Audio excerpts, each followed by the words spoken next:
వలసపాకల గ్రామం కాకినాడ కార్పొరేషన్ పరిధిలో ఉన్నప్పటికీ సరైన మౌలిక సదుపాయాలు కల్పించడంలో ప్రభుత్వం విఫలమవుతోందని పౌర సంఘం నాయకులు దూసలపూడి రమణరాజు ఆరోపించారు. వలసపాకల పంచాయతీ ఆవరణలో జరిగిన పౌర సమావేశంలో కాకినాడ పరిసర 8 అర్బన్ గ్రామాల విలీన సాధనకు సమితిగా ఏర్పడి ప్రభుత్వం వద్దకు దశలవారీగా ప్రజల భాగస్వామ్య ప్రణాళికతో ముఖ్యమంత్రి వద్దకు వెళ్లాలని నిర్ణయించాయి. గ్రామాల విలీనానికి రూరల్ ఎమ్మెల్యే పంతం వెంకటేశ్వరరావు నానాజీ సార్వత్రిక ఎన్నికల ముందు చేపట్టిన గ్రామాల విలీన సాధనకు సంపూర్ణ మద్దతు పలికారని, ఈ మేరకు పంతం తోడ్పాటుతో ప్రభుత్వ నేతలను కలుస్తామని ముఖ్య అతిథిగా పాల్గొన్న పౌర సంఘం కన్వీనర్ సామాజికవేత్త దూసలపూడి రమణరాజు పేర్కొన్నారు.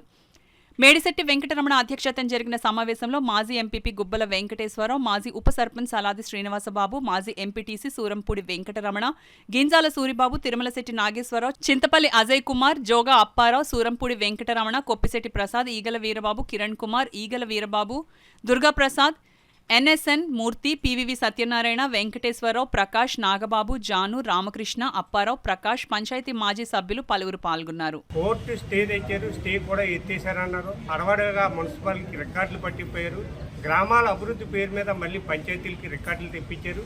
రికార్డులు 13 సంవత్సరాల నుంచి కూడా కాలయాపన జరుగుతుంది. ఎక్కడ తీసిన కొంగలు అక్కడే ఉన్నట్టు గ్రామ పంచాయతీల్లో అభివృద్ధి నోచుకోలేదు. ఈ మధ్యకాలంలో ఒక 5-6 నెలల పాటు 5-6 నెలల నుంచి వలసపాకలకి వాకలపూడికి కూడా ప్రత్యేకంగా నిధులు వచ్చినాయి గవర్నమెంట్ నుంచి. అంటే ఒక్కొక్క పంచాయతీకి 4 కోట్ల పైబడి నిధులు వచ్చినాయి. ఆ నిధులు ఏమైనాయో అనేది ఎవరికి కూడా కనపడలేదు. వలసపాకల గ్రామాన్ని చూస్తే డ్రైనేజీలు ఎక్కడికెక్కడ లేవు. మన ఎమ్మెల్యే గారు కూడా ఆ రోజుల్లో దీనికి సపోర్ట్ చేశారు, పంతం నానాజీ గారు.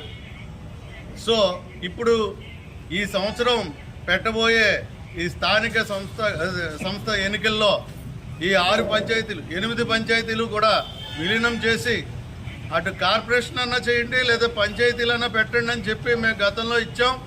అది మీరు డిసైడ్ చేసి ఇది పంచాయతీ అయితే పంచాయతీ, లేదు కార్పొరేషన్ అయితే కార్పొరేషన్ డివిజన్స్గా విభజించి వీటికి కూడా ఎలక్షన్స్ జరిపించాలని మేము అందరం కోరుతున్నాం. ఈనాటి ఈ కార్యక్రమానికి ముఖ్య అతిథిగా పౌర సంక్షేమ సంఘం అధ్యక్షులైనటువంటి దూసలపూడి రమణరాజు గారు ఇక్కడికి వచ్చి ఇది అంతా చేయడం మేము కృతజ్ఞత తెలుపుకుంటున్నాం. పంతం వెంకటేశ్వరరావు నానాజీ గారు దీన్ని మరి ప్రభుత్వం దృష్టికి తీసుకెళ్లేటువంటి కార్యక్రమం వారి చేతుల మీదుగానే జరిగింది. దీనికి వారి యొక్క సంపూర్ణ మద్దతు ఉంది.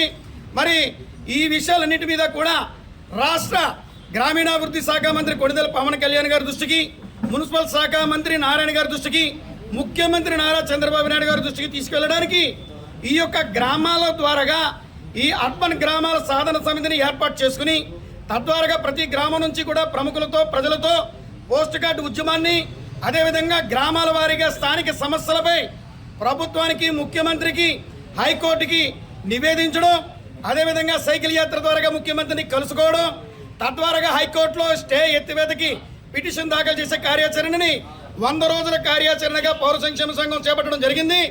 ఆ దిశగా తోరంగల సమావేశం పూర్తి చేసుకుని ఈ రోజున వలసపాకల్లో ఉన్నటువంటి పెద్దలందరితో కూడా ఈ రోజున సమావేశం అయ్యి వారి యొక్క ఆలోచనలతో ఈ యొక్క కార్యాచరణ కార్యక్రమాన్ని ముందుకు తీసుకెళ్లడం జరుగుతోంది.